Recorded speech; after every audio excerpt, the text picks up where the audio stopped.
BJP ने अपने संकल्प पत्र में अवैध बूचड़खानों के साथ यांत्रिक बूचड़खाने बंद करने का भी वादा किया है। दिलचस्प है कि यांत्रिक बूचड़खानों से निकला मांस ज्यादा साफ समझा जाता है। अब निगाहें राज्य सरकार की पहली कैबिनेट बैठक पर हैं। देखना है बूचड़खानों पर क्या फैसला होता है।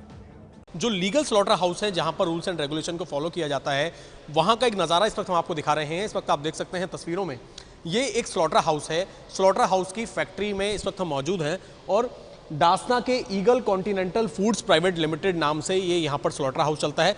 जानवर हमारा इंस्पेक्शन रूम में आता है, वहाँ पे उसका एंटीमार्टम किया जाता है।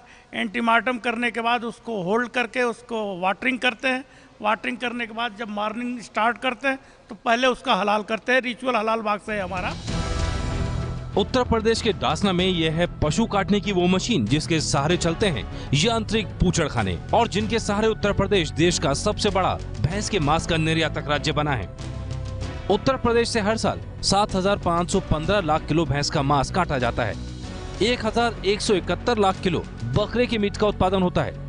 230 लाख किलो भेड़ के मीट का उत्पादन होता है, जबकि देश में सबसे ज्यादा 40 यांत्रिक कारखाने उत्तर प्रदेश में ही हैं। इतने बड़े पैमाने पर मीट काटना इन्हीं मशीनों के जरिए होता है।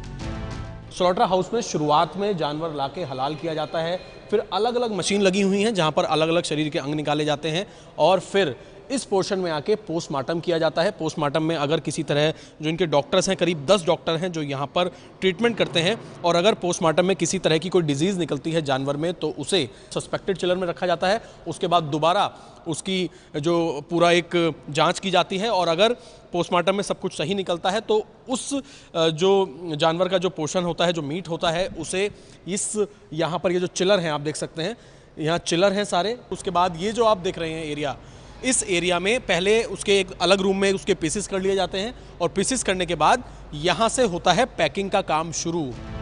कोल्ड स्टोरेज की क्षमता और पैकिंग की बदौलत इन यांत्रिक बूचड़खानों ने साल 2016 में भारत से 13 लाख मैट्रिक टन भैंस के मांस का निर्यात किया, जिससे करीब 26,000 करोड़ रुपए की आमदनी हुई।